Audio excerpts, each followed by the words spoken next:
representantes de movimientos de defensa de los derechos humanos, de los derechos civiles, de los derechos políticos, de toda nuestra patria grande y del mundo entero.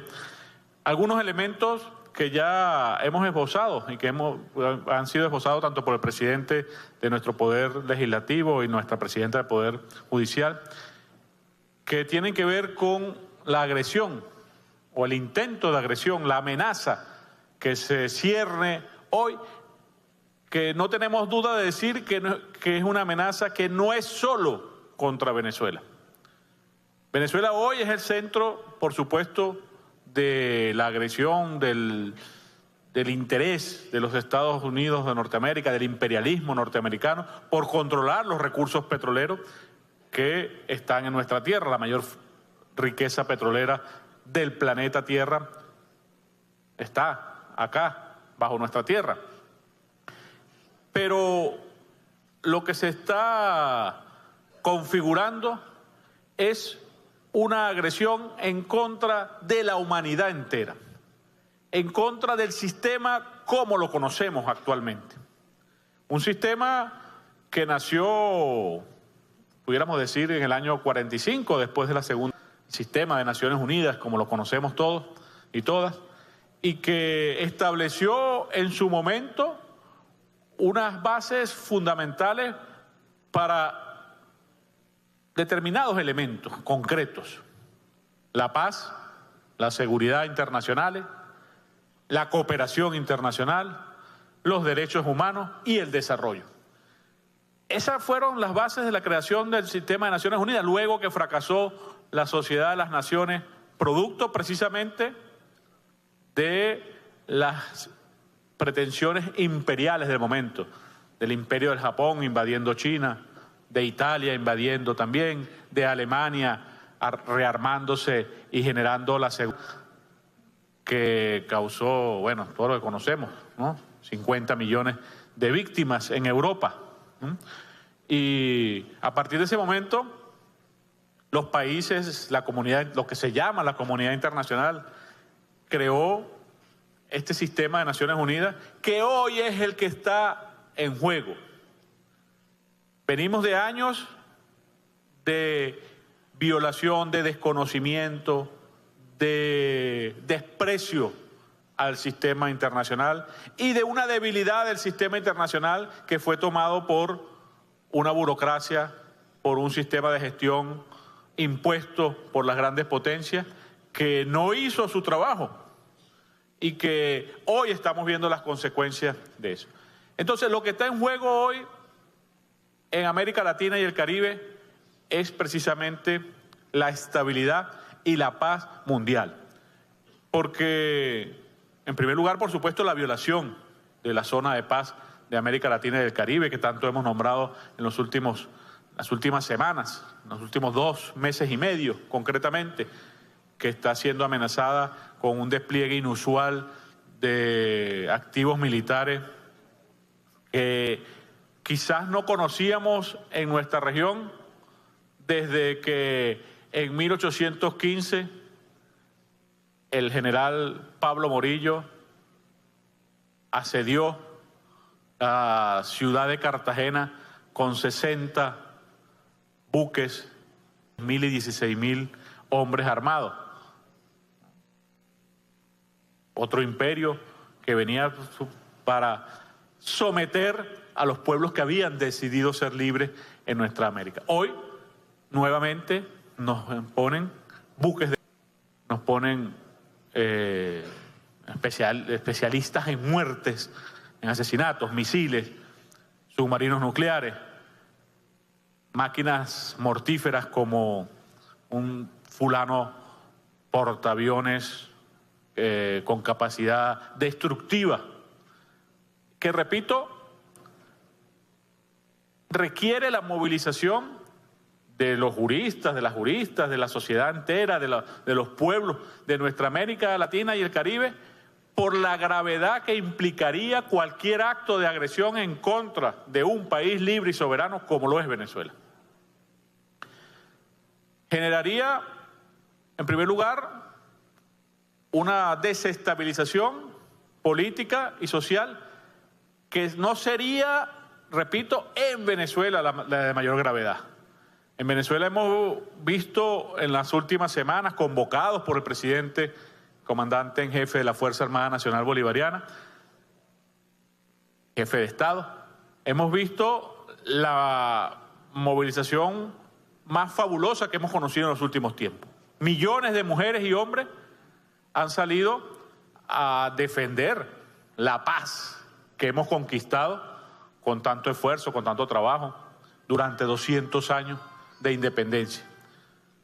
Pero la misma suerte no correrán otras naciones hermanas, donde se desataría un proceso realmente preocupante que generaría quizás la mayor de las insurrecciones que podamos conocer en estos 200 años de vida republicana promedio que tenemos en nuestra América Latina. Y por eso le decimos al imperio norteamericano que no se atreva. Nosotros estamos preparados. Nos apoya la legalidad, nos apoya la soberanía, nos apoya la moral. Y los debates que ustedes como juristas van a realizar el día de hoy, el día de mañana, para nosotros significa mucho porque debemos hacer frente, por un lado, con la movilización popular, la unidad popular, militar, policial, la fusión popular, militar, policial que tenemos en nuestra patria nos permite disuadir cualquier intento de agresión. Pero también tenemos que dar una batalla en lo que creemos, en el espacio que creemos, que es el espacio del derecho internacional, de los derechos nacionales, y ustedes, por supuesto, son la punta de lanza de ese debate. Porque además, en esa narrativa que se trata de construir, como estamos acostumbrados, decía nuestro presidente de la Asamblea Nacional, Jorge Rodríguez, en su intervención, que estamos acostumbrados y que le hemos visto, a la cual ha apelado el imperialismo en diversas partes del mundo durante toda su historia, se han inventado una narrativa que está ocasionando también amplias violaciones de derechos humanos y de derechos de los pescadores, pescadoras, de los trabajadores del mar en nuestro Caribe, que es el asesinato, que no tiene otro nombre. A los expertos de Naciones Unidas lo han llamado ejecuciones extrajudiciales, pero no es más que viles asesinatos, reivindicados por una dirigencia política de un país miembro de las Naciones Unidas, miembro del Consejo de Seguridad de Naciones Unidas, miembro permanente del Consejo de Seguridad de Naciones Unidas, que reivindica el asesinato como un gran logro, ¿no? Que pequeños botes, independientemente si transportan o no mercancías ilícitas, sean combustible, sea mercancía comercial, ¿no?, en el Caribe, no se les ha dado ni el derecho a la defensa y ni siquiera se ha demostrado si portaban algún o cometían algún delito en aguas internacionales. Además, bueno, ustedes saben más de eso que yo, violación de la Convención del Mar, violación de los derechos marítimos, etcétera, etcétera. Es decir, se han violado todos y cada uno de los principios del derecho internacional como los conocemos. Y esto amerita una acción judicial, si pudiera, cabe el término, ustedes me corregirán, pero amerita una acción política que la estamos haciendo, una acción de defensa de la patria que estamos haciendo, una acción de defensa de los derechos humanos que también estamos realizando y una acción jurídica que también debemos realizar, donde tenga que realizarse. Porque hay responsabilidad penal en estos actos y es necesario que el mundo lo sepa.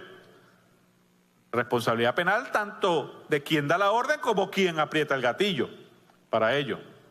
Y es necesario que el mundo los reconozca, es necesario que el mundo los señale y que el mundo los castigue. Y como le llaman ustedes, la jurisprudencia internacional es muy amplia. Lo conversaba ahora con el vicepresidente Pedro Infante. Desde los juicios de Nuremberg se ha sentado toda una doctrina de determinación de responsabilidades en hechos de este tipo.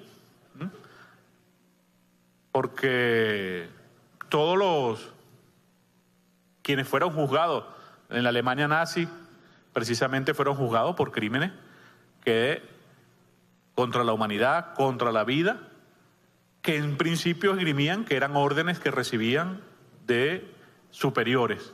Y quedó demostrado, bueno, en todos los casos donde eso no es así. Entonces, creo que debemos enfocarnos en precisamente determinar las responsabilidades. Esta batalla va a seguir, por supuesto, en todos los ámbitos.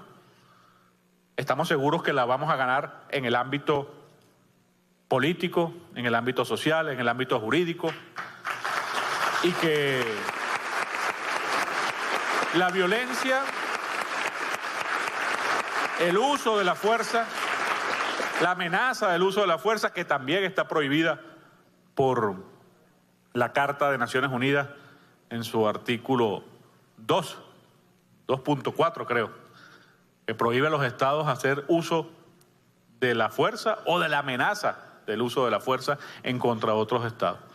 Porque, con esto cierro, yo creo que es necesario, lo hemos dicho en diversas ocasiones, que aquí no estamos enfrente a una confrontación, ¿no? Porque yo he escuchado muchas veces que, lo decía ayer de manera lamentable el vocero del secretario general de Naciones Unidas, que pedía desescalar la situación, ¿no? Que ambas partes bajaran las tensiones, ¿no? Como si se tratara de una confrontación entre dos estados. Y no hay una confrontación entre dos estados. No hay una controversia entre dos estados. Venezuela no tiene una controversia con Estados Unidos, Norteamérica. Venezuela es un país libre, soberano, que intenta ser agredido de manera unilateral por un país miembro de las Naciones Unidas, que usa su capacidad de generar muerte y destrucción para amenazar a otro país. Aquí no hay unas tensiones que deban ser resueltas con la intención de desescalar, o un diálogo que deba ser establecido entre dos partes que están en disputa por algún argumento internacional. Aquí lo que hay es un intento de invasión, hay un intento de agresión, un intento de sometimiento de una población libre y soberana en violación de todos los principios internacionales del derecho que conocemos. Y en eso tenemos que ser firmes. Y en eso vamos a actuar ante las Naciones Unidas precisamente para exigir que las cosas se llamen por su nombre y que los órganos de Naciones Unidas actúen en función de lo que está sucediendo y que no nos traten de meter una idea de que hay una confrontación entre dos estados y que debe ser resuelta a través del diálogo. No. El intento de agresión debe ser detenido a través de la ley, de la aplicación del derecho, de asumir las responsabilidades que vienen al caso. Y la ley también tendrá que actuar para determinar, en el caso de los asesinatos en el Caribe, quiénes son los responsables en la cadena de mando y en la ejecución de estos que están ahí. Porque además lo vemos a diario. Declaraciones que se autoincriminan, ¿no? Vemos funcionarios de alto rango de la potencia imperial abrogándose la autoría intelectual de los crímenes que estamos viendo por televisión, o ya no por televisión, sino por redes sociales todos los días. Así que creo que este foro, que a todas luces conoce mucho más que yo